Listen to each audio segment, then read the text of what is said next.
Give us a story. Is that on? No, thank you so much. Oh, thank goodness. I'm so sorry. You okay? You got it on camera. Bloopers. Sorry. Give us a quick story about a project where you brought serious feminists. See you later. Thank you. Subscribe. So let's go.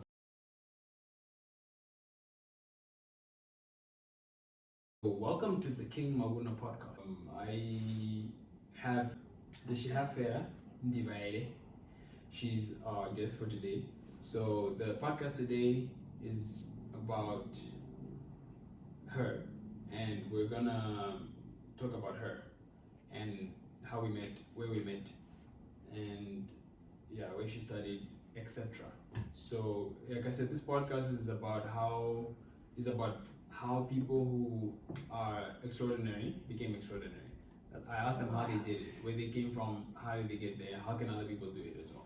Does it have to do with your race, skin color, or just your brain? Okay. So there we go. I like that.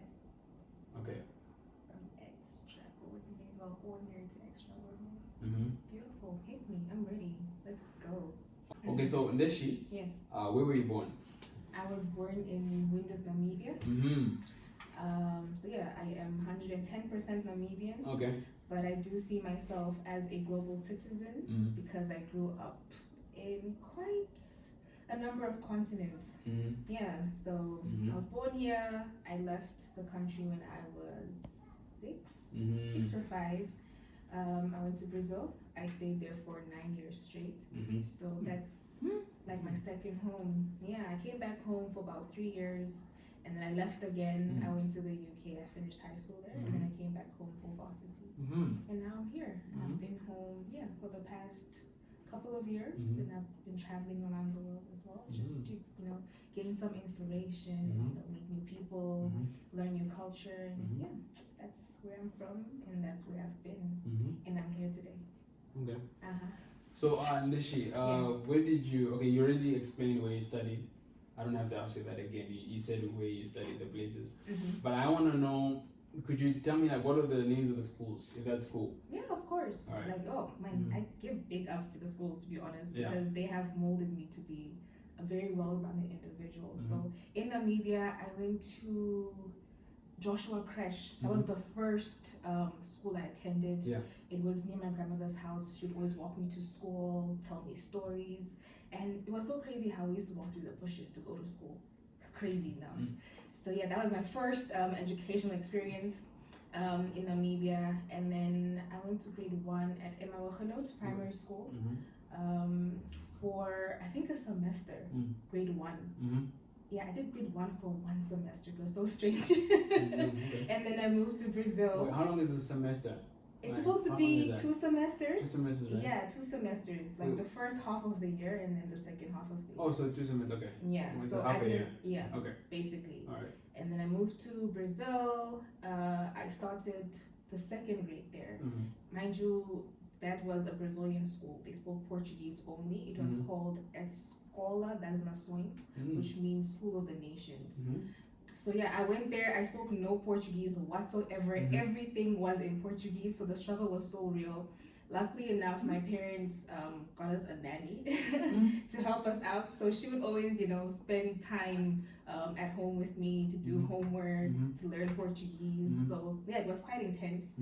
I was the only black child as well in my class. It was really strange because I was like, where are the black kids at? I was like, no one here looks like me. What's happening? I just came from, majority black school to a whole white school. I don't speak the language whatsoever. Like, what is this? But funny enough, I was quite a friendly child, so I made friends quite easily. My teachers were very, accommodating as well. So yeah, I learned Portuguese through just, conversation. Like, I would speak to her in English and be like, teacher, I want to drink water. She'd be like, okay, repeat after me, Ndeshi. Eu quero beber água. So I learned Portuguese that way, just by repeating after her. Fast forward, I think a few months later, I attended a church back in Brazil. and it was an all English speaking church. So I was like, woo, English, finally, okay, some comfort here and there. I met American friends at this church. It was actually an organization based in the US that was heading the church, and they had a school. So I met some friends, you know, in Sunday school, and they're like, oh, does you speak English? Come to my school. I'm like, yes, please tell my parents I can't with this Portuguese. So I told my dad, like, yo, my guy, we're changing schools. There's an English speaking school. Like, this life is just, it's too much. We're forcing things. Yeah, we're forcing things. Like, it's just way too much. So he was like, you know what? Let's do it. Change schools. I attended Brasilia International School. So yeah, they spoke English. I learned many other languages as well, since it was an international school. So yeah, it was very diverse place. I feel that school really molded me into who I am today in terms of education, spirituality, physical ability, etc.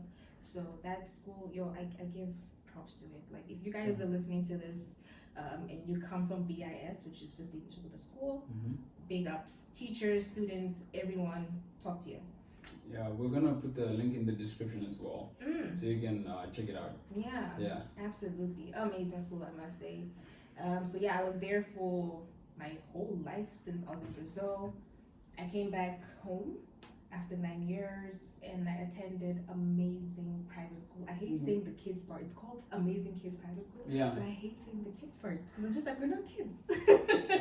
We're not kids. I think I just matured quite early in my life. But yeah, amazing private school. So that is, initially it was in Windhoek West. So it was actually a house. I was taught in a garage, and then it moved to a kitchen. And then it moved to a living room. I kid you not. It moved to a living room, and then wow, interesting. Yeah, that's beautiful. Absolutely, beautiful. Very inspiring, actually, I must say.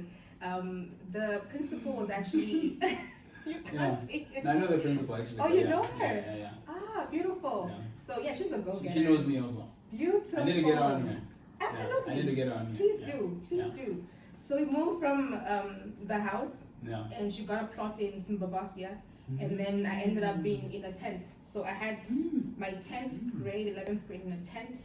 So yeah, it would get so windy, and then the sand is blowing in your books, the board is falling down, and you're just like, oh, what's going on here? Like, it was quite an interesting environment for learning. Besides learning, I was also just understanding how the hustle was. Like, damn, how do you go from a kitchen to a garage and then we're back into a tent? Like, come on. But it never stopped us from being top achievers. Like, my whole team and I, like, we were doing it in school. Like, it was out of this world. How old were you? 11? 10? That was grade 8. Grade 8 up until 10, we were at the house. And then we moved to Singer-songwriter, which is the tent now, before like we got into the actual classrooms. So that was grade 10, 11. So you moved back to Namibia, what grade? Like, what grade? Grade 8. Okay, yeah, makes sense, okay. And then I left to the UK. I didn't finish my high school at Amazing. I moved to the UK. I went to Bishop Douglas School, which is in London. So that was an Anglican? Yeah, an Anglican school. Okay, nice. Yeah. Nice. So another shock again. Very different environment. I go there, I'm thinking I'm gonna finish high school in 1 year, and then they're saying, oh no, there's grade 13. I was like, grade 13? What is this again? Like, I don't understand. This is the school thing, and oh my goodness. So now I'm doing A-levels. I'm the only black girl, again, black child in physics class, and the only female. And then I was forced to present for the first time in my physics class, and then they made me go first. They're like, oh, can you speak English? And then I introduced myself, and they were all clapping, and I was like, oh, surprise, I do speak English. They're like, oh my gosh, she speaks English. I was just like, oh my goodness, okay. It was quite interesting. So yes, that didn't stop the journey. It was, very different environment. I got to understand people's culture, how they do things, and after that I moved back. I was like, you know what, I want to get into the mining scene. There are no mines in the UK, and I really want to get my hands on, in this industry. So I came back home, went to varsity here, And now we're here at NUST, by the way. Okay. Which is where I met you. Yeah, actually, yeah. Yeah. But I actually met on Facebook actually first. Is it? Yeah. Oh, in my head I kept thinking it was at NUST. No, it was actually it was on Facebook. Yeah. Okay. In the messenger app. Which year was this? Geez, I think you were at Amazing Kids that time. Oh, okay. Yeah. Yeah. Wow. Wow, you have a sharp memory because all I could remember was us meeting on campus, and then you said hi, and I was like, oh. Yeah, that's the first time we met in person. Yeah, because the other time was just started on Facebook. Yeah. Wow. Okay. Beautiful. Yeah, so that's how we met. Should I say how or I mean we said the how, right? I mean, right? We said the how.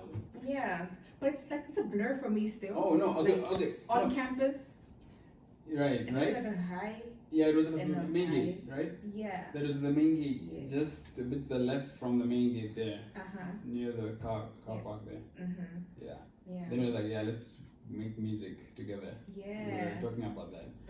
Yeah. We still have to actually. Yeah. Yeah, it's still pending. It's still pending. So another question I wanted to ask you is, I wrote it down here. Okay. Is how did you get into mining and process engineering?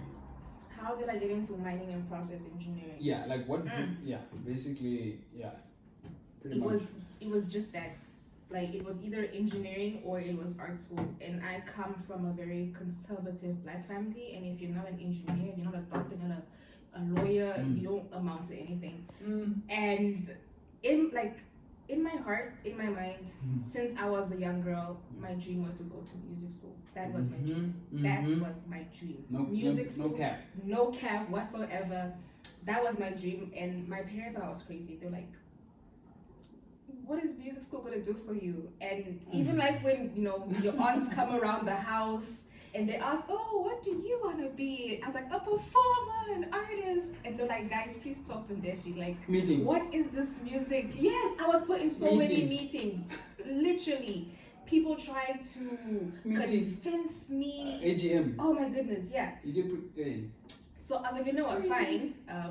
If I'm going to go to university, the only thing I could do is engineering. I can't do medicine. I'm gonna faint. I can't look at people being stabbed in the head, and it's just too much for me. My accounting teacher bored me to death. I would fall asleep in his classes. So I was just like, you know what? My geo teacher is the one.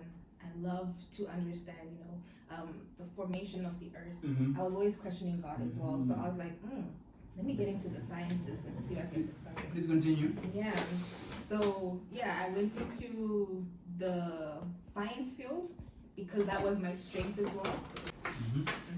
So, okay, now what drew you to groups like the Mining and Process Engineering Society and Women in UK? Oh, so the Mining and Process Engineering Society, it actually came from, initially we had a society called Engineering Society at NUST, and I was asked to lead that. So people really saw my potential on campus in terms of, engineering, and just the leadership qualities that I had or have. So they were like, Ndeshi, why don't you just come into your actual niche, like get out of the engineering side of things and just get into your niche. Like it's easier to develop, and it's in line studying, because getting into societies on campus is quite a lot of work, and trying to balance the two with your education is intense. So my team convinced me, my mates like, Ndeshi, come, let's do this. Let's travel the world and see how we could have positive impact in our faculty, as well as in the students' lives and our own. So I was convinced. They sold the dream, I bought it, and I was like, you know what, let's go. So we actually had quite crazy dreams of going to SA. Mind you, we're students, we're broke, we have no money whatsoever, we have no networks in the industry, but we had a dream. So myself and Joe Jasinamakali, he was the one who actually convinced me to be a part of it, and he was at my right hand, So it's like, Ndeshi, bro, let's go to SA, let's go visit the best university in Africa for mining. We have no cash and zero balance in the society's account, but... Is that BITS? Yes, VITS, correct. Okay. VITS, UP, Pretoria, and the rest, and other mines, like the deepest gold mines, the diamond mines. Let's check it out. I'm like, how much are we having in our account? It's like, we have 0 balance. I'm like, then what are we doing? Let's do something, let's knock on doors. So Joe and I walked from Nast in the hot blazing sun all the way to the Chamber of Mines. That distance was long, but it felt so short with the conversations we were sharing, because we're like, you know what, if it's a yes, it's a yes. If no, we continue like knocking on more doors. We got there, we set a meeting with the CEO. He called us in. Mind you, he barely even knows us. Like, he knows none of us. So just 2 passionate students. Sorry, going where was this again? Sorry? The place. Chamber of Mines. Okay, all right. Yeah. So we sat there. Wow. He called us to the boardroom. We explained the vision. He questioned us. He questioned us. In my heart, I was like, yo, this guy. What year was this? This was 2019, I believe. Okay, so it I was. stand under correction. Who's the guy? Is it the managing director or current? The CEO, the current CEO. Malango. Yes. Okay. Him. Mr. Uncle Malango. Okay. Yeah. Yes, that's him. Was your uncle? Yeah, but I've never met him. That is interesting. Okay. Yeah, Wow. I've never met him. What a small world. Yeah, just know, it's because the son is basically related. Oh, okay. Well, in the Pan Africanist way, because he's Zambian, I'm Namibian. I just Ah, mean in that the we're Pan-African brothers. way. Brothers, yeah. So yeah. I like that. Yeah. I love the mindset. Beautiful. Very close, yeah. I love that. So he invited us. He called us in, board meeting, shared the vision. We were a bit, shaky, because we were like, oh my God, will he understand our vision, And he bought it. He was like, amazing. You want to go? I'm financing everything. Just tell your faculty department, let's do this. Let's get you guys on board. We got this. Let's go. And we were like, what? We went to campus. We walked back to campus. We were like, yo, bruh, like, we're about to change people's lives right now. Where's the office? Which area is that? It's just across St. George's. Okay, Yeah. Interesting, okay. Yeah. Near B2 Gold. B2 Gold. I think B2 Gold moved from there. The headquarters, right? Okay. Yeah. Yeah, not too near B2 Gold. I think St. G is closer. Okay. Yeah. Okay. Because Love's just across Love Street. Oh, okay. Yeah. Oh, I see what that is. You see it? I see what that. Oh, yeah, that is the office. Yeah. My That's dad where used the to work office is. there. Oh, okay. Or the office next to there. Oh, all right. Yeah. Nice. Yeah. So yeah, we walked to campus, and then we were like so excited to tell everyone. No one believed us. They were like, what is this? Nah. No one believed us about the whole trip to SA. They were like, nah. Yeah. And then I think towards the due date of us leaving, they were like, wait, these guys are actually going. People were signing up for emergency passports. They were sending their money. They're like, yo, we're going. So the society was built from that. So it was quite an amazing trip, very mind-opening. We literally just moved our horizon from the bottom to the top. It was out of this world. We got to connect with people in the industry, see new technology and different minds. It was just a lot. It was a whole lot. Yeah. So from there, the society grew a foundation. It grew momentum. People believed in the vision. They were like, yo, how did you guys make this happen? And we're like, it's not rocket science. It's just having a vision and going for it. So that was the Mining and Process Engineering Society. We're able to really just assist students in terms of their education, motivate them. So through workshops, seminars, trips, just to expose them to different industries, different people, and also just coming together, because engineering really tests you, emotionally, physically, mentally, spiritually, and just having people around to share your issues with is amazing, because someone can always teach you or help you get over something. So that was the Society of Engineering. Okay. And then Women in Mining, I was actually just researching online for a space where I could grow, because now I was leading a society, and as a leader you also just need to find a place to tap into, when your cup is not full, because you're always pouring into people. So I was like, yo, I need my cup to be full. I need a source, because it gets very overwhelming sometimes. So Women in Mining is actually a space that gives you high quality events, workshops, seminars, and mind-boggling, seminars to just help you think, help you navigate. And it also just has mentorship of people in actual industries, so like in senior positions. So yeah, I found them online. Membership was free. I was a student, I was broke, so I'm like, you know what, let's go. I joined, and it exposed me to quite amazing, leaders in the industry. I mean, you had nothing to lose. Absolutely. So coordinating Namibia International Energy Week must have been wild. Oh yeah. What were the biggest challenges and what made it all worth it? The biggest challenges. So now I was being spotted by industry leaders because the International Engineering Week it's actually hosted by the Namibia Society of Engineers. So these are industry players that are actually running the society. So, and it's quite diverse as well. So it's multiple engineering disciplines that are part of it. So they spotted me. They're like, "Yo, Ndeshi, we want you on board. Come through. We're hosting this this event. It's the first of its kind. It's international. It's the biggest. Come, we need you here." I was like, "Yo, I have exams, I have lectures to attend, I have assignments to do, I have to be in the lab, I have to go home and be an African child and also fulfill my duties."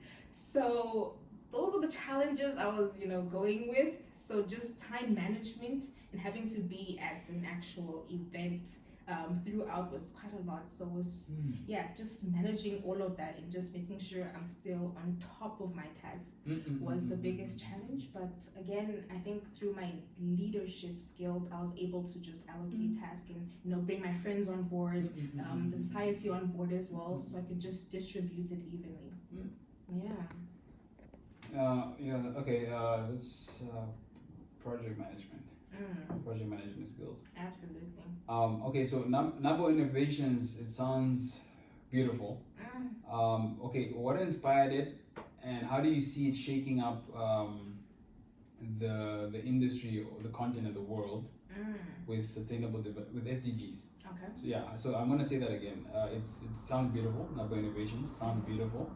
What inspired it, and how do you see it shaking up the world with SDGs? Okay. So Nabo is my baby, like very dear to my heart. I must say, first of all, Nabo Innovations. Okay, Nabo stands for Namibia, Botswana. Just by the way, it started off as a module. It was a module before it became what it is right now. So I was taking part in a fellowship. So I was selected out of 76 people, women in Southern Africa to take part as a fellow in the Women in Engineering Fellowship. So that is a subsidiary. It's a non-profit subsidiary, that is from the mother of Womb Hub. So Womb Hub is an incubator, an accelerator for women in STEM. So it actually creates founders and also creates talent within the engineering or the STEM space. So it creates that, it gives birth to them. Absolutely. It's their actual parent, those are the kids going off. Absolutely. Okay. So it's based in Sandton, Johannesburg, South Africa. Not surprising, So that's where it all started. And they have modules within that program. And Nabo was born in the innovation program. So we had this challenge whereby we all had to create something engineering based that could actually tackle SDGs. So I sat there and I was like, yo, how am I gonna do this? I lay on my bed. It was a hot day. I had no AC in my room and I was like, yo, if it's so hot like this in my room, what about underground, in underground mines? And I remember when I went to SA, I literally was sweating in my PPE that's underground. It looked as if I jumped into a pool, but it was just sweat. So that's how hot it gets and how humid it gets underground. And it's even worse because now you have machinery, you have trucks under there, so the congestion of gases and other contaminants is just hectic. Even if you just see the guys who work or live underground, it's so sad. Like their eyes go from brown to green. You're just like, oh my goodness, guys are working in their boxers. They took off the PPE, so you're like, it's so uncomfortable, you know, working in a space like that. So basically, yeah, I was like, you know what, we're having issues underground, and as an engineer, we are built to solve problems. Yeah. Or even create more. Just kidding. But anyways, yes, Right. recording. All right. So I was like, you know what? I'm going to innovate a ventilation system. So I called this ventilation system a high-tech ventilation system because I've seen quite a number in the industry, but they don't really do justice. And I've seen them get damaged, and then it's quite costly, and productivity is just down the roof, basically. So I met a few women that were in the fellowship. I recruited them inside of the whole, you know, program or the whole project. I got a mechanical engineer, I got a chemical engineer, and a computer engineer to join me. Because I was like, you know, I'm just a mining engineer. I can see the problem. I can't code. I can't design on, you know, the mechanical softwares, but I can give the strategies to it. So I'll just build a team. Got the team, got the girls. Only 2 of us survived in it. So myself and my colleague from Botswana. So we changed the name to Nabo. So Namibia, Botswana.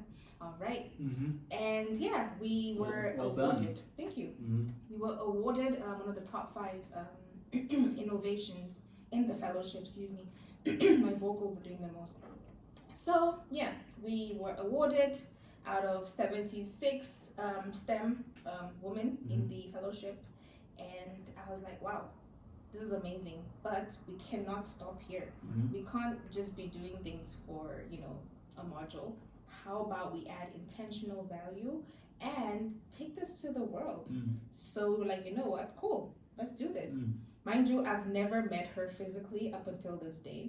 We built this business together, and literally the entire team we have doctors, by the way, doctors and surgeons now. We have more computer and software engineers. We have developers. We have chemical engineers, biomedical engineers in the business. We have a question, right? Yeah. Bagging recognition from people in this people in this industry, top dogs in this industry. It's something that it's huge. Yeah. It's big. Can you what challenges did you face? And what challenge can you share challenges you faced and the impact you're aiming for? What type of impact are you aiming for? But you said intentional value, right? Absolutely. Okay. That's our motto actually Okay. at our innovations. Okay. So the challenges we've faced is we've been invited to so many big events by these, you know, industry leaders, top dogs in the industry. But we are a startup.